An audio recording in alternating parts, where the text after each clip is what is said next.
কাট। চলো and welcome back to another video. And আজ তোমাদের টোডং মাছ হচ্ছে রান্না। আই হ্যাভ নো আইডিয়া কী করে বানাবো। এখানে গ্যাসের উপরে তেল দিয়ে দিয়েছি। এখানে আমি ইলিশ মাছ বানানো, একদম আমাদের কলকাতার আনবান ছান বাঙালিদের মাছ আমি এখন মেজে টেজে নিয়েছি। আর এখন আমি একটু এটা ঢালবো, ঢালবো হচ্ছে ফোড়ন। আমি ঢালছি, এই যে হলো ফোড়ন, তোমরা দেখতে পেলে। চলো এটা তেলের মধ্যে ঢালি। ঢেলে দিয়েছি। একটা লঙ্কা আছে, লঙ্কাটাও ঢালবো। এটাও ঢেলে নিয়েছি। এখানে আমার মাছগুলো দেখো কি টেম্পটিং করে আমি হলুদ টলুদ দিয়ে মাখিয়েছি। এটা হলো একটা পেস্ট, এটা আমরা রাখবো। অ্যান্ড এটা একটা মাছ, এই মাছটাকে আমি ঢালবো আস্তে আস্তে। তো দেখো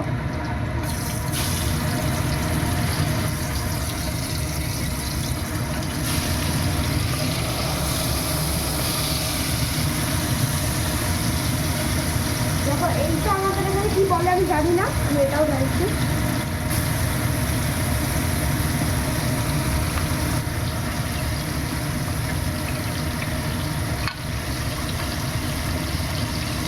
এখন এটা ক্যাপাসিটিটা অনেকটা, এই জন্য আমি অনেকগুলো হয়েছি।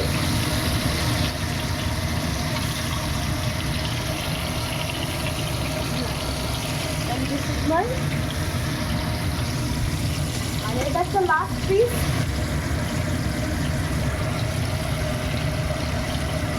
চলো এটাকেও ঢাললাম এখানে,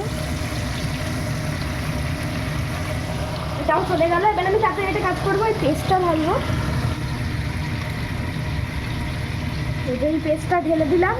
খুব সুন্দর একটা আমার হাতে বানানো পেস্ট।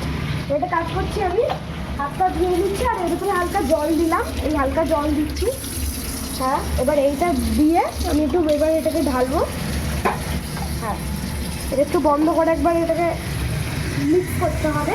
এখানকার মিক্স করলে দিলাম। এবার আমি দেখো হচ্ছে যে ওয়াটারটা আছে, এটা ফ্লেভার বেসড ওয়াটার হয়ে গেছে। এটা আমি এখানে ঢালবো। এবার আমি বার করবো খুন্তি, যেটা এখানে আছে, শুধু ধুয়ে নেবো।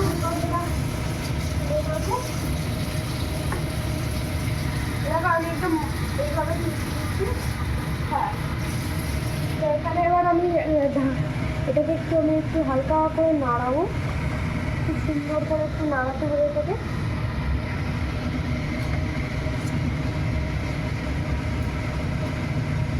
দেখো এটা এই পিসটা আমার মায়ের সব থেকে ফেভারিট। ভাবি এটা আমি তোমার জন্য বানাচ্ছি আমার নিজের হাতে। এখন আর তোমার বিশ্বাস হবে না, এটা টুকটাক কিচ্ছু নেই, নিজে বানানো আমার।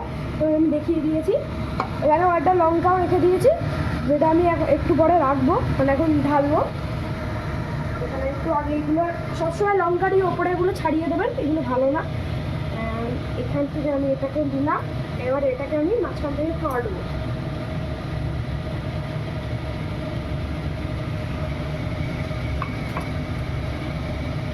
এই একটা লঙ্কা মাঝখান থেকে কেটে দিয়েছি আমি। এবার এটাকে ভেতরে রাখবো আমি। এখন এতগুলো লঙ্কা আছে, এটাকেও রাখলাম। দেখো দেখো এখানে গ্যাসটা আমি লো ফ্লেমে রেখে দিয়েছি। এবার আমি এখানে ঢাকা দিচ্ছি, এই যে ঢাকাটা আছে, এবার আমি ঢাকাটা দিলাম। এখানে ওপরে চিমনি চলছে আমাদের কন্টিনিউ। আর তোমাকে একটা জিনিস দেখায়, তুমি বলছো আমাদের এয়ার ফ্রায়ারটা কোথায় আসো, আমি তোমাকে আমাদের এয়ার ফ্রায়ারটা দেখছি। এটা আমারও মানে যখন আমি তোমার কখনো পড়তে একটু হাবিয়ে হয়ে যায়, একটু কিছু খাবো, তো এখানে আমাদের এয়ার ফ্রায়ার রাখা আছে, আমি দেখাচ্ছি। এখানে আমাদের এয়ার ফ্রায়ারটা রাখা আছে, এই যে আমাদের এয়ার ফ্রায়ার, এটা আমাদের এয়ার ফ্রায়ার। আর এখানে আমাদের নতুন ভগবানটা এখানে আছে, যেটা নতুন এসেছে, এখানে আছে। আর তোমরা চলে আসো। এখন যে রান্নাটা আমি করছি সেটা একদম লাইভ রান্না, তোমার সামনে আমি এটা বানালাম। অ্যান্ড তোমার এখন নিশ্চয়ই মনে হবে না যেটা মাম্মা বানিয়েছে বা কিছু করে দিয়েছে। এটা আমি নিজে হাতে তোমার জন্য বানিয়েছি। অ্যান্ড আপাতত এটা স্টিম নিচ্ছে, এটা গরম হচ্ছে। এর ভেতরে আমি পুরোটা সবকটা পিস এরকম উল্টো পাল্টা করে নামিয়ে দিয়েছি, যাতে দু সাইডে মশলা পেস্টটা